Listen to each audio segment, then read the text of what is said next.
Hello everyone, and let's talk about how to ensure junior staff are successful in hybrid work models through mentoring. Now, you see a lot of companies, including tech giants, bringing employees back to the office for mentoring. For example, consider Salesforce, where Mark Benioff said that new hires do well in the office through networking and training, and thus the company reversed its flexible work policy to bring employees back to the office for 3 days per week, everyone. However, evidence shows that such policies are misguided. When RTO mandates, return to office mandates, are announced to support the development of junior staff through mentoring, they risk that senior staff are resentful over having to come to the office just to mentor junior staff by osmosis when they happen to bump into them. And so much better approaches exist to support these new hires while avoiding these pitfalls.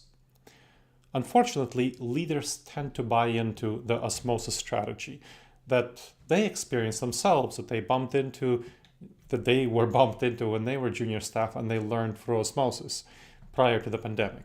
But the pandemic really changed everything. It showed senior staff that they can be highly productive remotely, and thus many of them oppose going back to the office just for the sake of mentoring junior staff. So I conducted focus groups at 23 companies that found that when senior staff are forced back to the office in order to provide mentoring to junior staff, like at Salesforce and elsewhere, when leaders announce this, hey, we're going back to the office because junior staff need more mentoring, senior staff really resent that. They're really upset. And so they tend to have a reactance, a backlash. They tend to avoid interacting with junior staff. They resent being forced to come to the office for that purpose. That really undermines any benefits from the osmosis effect. So there was a regional insurance firm that I ended up worked with that forced senior staff back to the office, which caused senior staff to feel really resentful about losing flexibility in their work. They became less available to mentor junior colleagues, and junior colleagues struggled in their roles, and the company productivity and employee morale took a hit, which is when they brought me in and I helped implement a hybrid mentoring policy, which I'll talk about later. But that's an example of what happened, a real life story of a regional insurance company. So there's a mismatch in mentoring. When forced back to the office, another problem is that only proactive and socially adept juniors get mentored. What happens? Senior people go to the office, they're really feeling blah about it, they're upset, they're frustrated, they're resentful. And it's typically people who get mentored already tend to be more proactive and socially adept. But now the bar is raised even higher. The junior people have to really jump through hoops to get good mentoring. So employees who lack social skills miss out on mentoring, and many junior employees who especially started their work during the pandemic, they lack social skills. And strong social skills are not necessarily indicative of good competence in their work, technical skills. So let's talk about a SaaS startup where I saw this mentoring imbalance. Staff with strong interpersonal skills, they were the ones who were successful at gaining the attention of senior staff and secured mentoring. Whereas staff with strong technical skills, great programmers, but not really good socially, they tended to face more difficulties with getting mentoring. And this led to a skills gap, which hampered organizational performance. The path forward at both the regional firm, insurance firm, and the SaaS startup and other companies I worked with is a hybrid mentoring program, which combines in-person and virtual mentoring elements to create the best of both worlds. You don't force an office return and hope for mentoring by osmosis. So what you see is that senior staff, they do realize the value of in-person mentoring. They just resent being forced back to the office just for the sake of hopefully getting some osmosis going. They know that it was beneficial for them earlier in their careers, for senior staff. And so that is something to really think about. How do you get senior staff to the office to do mentoring and remote mentoring as well, because that's doable, without having them be so resentful? And when especially people are in the office, junior staff, having a clear mentoring program helps ensure that the junior staff who have lower social aptitude can still get mentoring. They're less proactive, lower social attitude, but they're still very technically competent, and they get mentoring through a hybrid mentoring program. And they can ask questions, they can get mentoring for activities and topics and problems that they wouldn't be comfortable asking for and doing themselves without mentoring.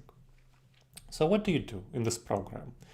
You want to realize that a hybrid mentoring program doesn't require a set number of in-office days. It aims to have people come in for specific tasks, so a task-based approach. It gives senior staff a clear purpose to be there. So this approach encourages much greater buy-in for mentoring and prevents resentment from arbitrary mandates that hope for mentoring by random osmosis. It helps avoid resistance, attrition, disengagement, and morale issues from return to office mandates. So that's a win-win approach. When senior staff are asked to come in specifically for mentoring, not hoped for mentoring by osmosis, but activities that are actually mentoring when you're in the office, they feel valued for their expertise. And they overall spend much less time than, let's say, the Salesforce Mark Benioff's 3-day in the office mandate. It's a win-win-win for all involved. Company leaders get mentoring for junior staff. Senior leaders get a lot of flexibility. Senior staff, get a lot of flexibility. And junior staff get access to high-quality mentors who are excited to be there instead of resentful, and junior staff have to go jump through hoops to get mentoring by osmosis. So what you do? What do you do in these sorts of sessions, sorts of activities for hybrid work mentoring? Well, one type of activity is individual lunch sessions. And the nice thing is the senior staff person doesn't even have to come to the office.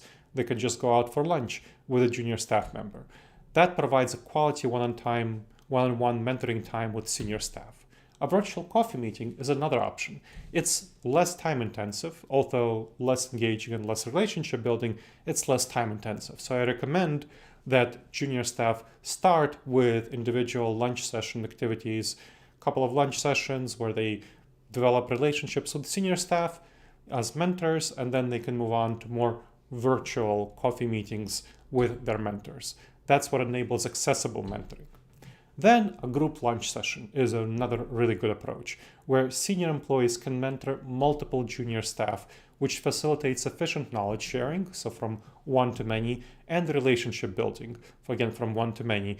Also, there's that peer cohort effect where the junior staff end up mentoring each other. When you learn something, you pass it on to each other. So you develop relationships not only with senior staff, but with each other in the mentoring group. And that really helps build a very nice cohort effect. So for group mentoring, what you want to think about is senior employees mentoring a cohort of juniors. And you can have in-person co-working sessions where senior and junior staff collaborate in a shared office space inside the office. So you can have one senior person and 5 junior people sitting close to each other in a hoteling setup and co-working, and whenever a junior person has a question, they can ask a question, the senior staff person can explain, and everyone there gets to hear the explanation instead of each individual junior person having to ask the question of individual senior people and having that explanation like multiplied 5 times, right? Because everyone hears it. Also, sometimes junior people will answer each other's questions, and that saves the time of the senior person and helps them mentor each other. That's really great. So that's a really good technique. And also, a senior person, staff person, can sometimes, when they're there during the co-working session, they can decide that, hey, something should be explained that I'm doing, and they can show junior people, if they're doing, let's say, a client brief or something, or some programming, they can show it to the junior people. So the junior people can ask questions, and senior people can also do check-ins. So they can check in on what junior people are doing and provide guidance and feedback on whatever junior people are doing during that individual co-working session. But you don't have to do it inside the office. I recommend that you start with inside the office and establish a pattern of having at least a couple inside the office, but then you can move on to virtual co-working sessions, which is similar to in-person co-working, except it's conducted by video conference for flexibility.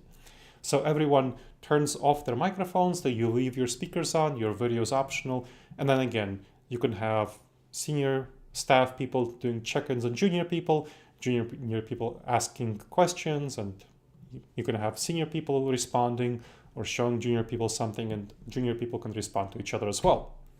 So those are really good techniques. Now, here are the key principles that you want to think about for a successful mentoring program. you want it to be goal-oriented. So really have goal-oriented mentoring. Establish clear goals for your program and incentives for the program. Align them with organizational values and objectives, whatever those happen to be, and have regular progress evaluations for your program. Gather feedback from mentors and mentees alike, and apply these insights from the feedback to improve the mentoring program. Provide training and support for mentors and mentees. Offer coaching for communication skills for effective mentorship for both folks. To fine-tune the mentoring program, you want to think about customizing it and making it flexible. Acknowledge the diverse needs of employees and tailor the various options of the program to suit individual preferences. For example, who's going to be mentoring who. Accountability and follow-up are crucial here, so you want to have clear expectations for both mentors and mentees alike. Track progress with regular check-ins and surveys, and ensure that commitments are being met over time, because what I definitely see is that if there's no accountability, there's no surveys, there's no check-ins, those mentoring relationships tend to dissipate. And you want to establish a clear 1-year commitment and have check-ins and surveys to make sure that the commitment is ongoing. So here are the key takeaways. The belief that mentoring happens via osmosis in the office is really outdated. It might have been true before the pandemic, but it's much, much less effective now. Mandating office return primarily for mentoring often backfires, with senior people really resenting it and not providing good mentoring for junior people. Instead, you want to embrace a hybrid mentoring program that caters to the needs of both senior staff and junior staff. It blends in-person and virtual interactions. That's what proves to be a much more effective for a post-pandemic workplace. All right, everyone. I hope you enjoyed this episode of the Wise Decision Maker Show. My name is Dr. Gleb Sapurski. I'm the CEO of Disaster Avoidance Experts, the future of work consultancy that sponsors the Wise Decision Maker Show. And I hope you make sure to subscribe wherever you checked out the show and leave a review. It helps other people discover the show and helps us improve the show.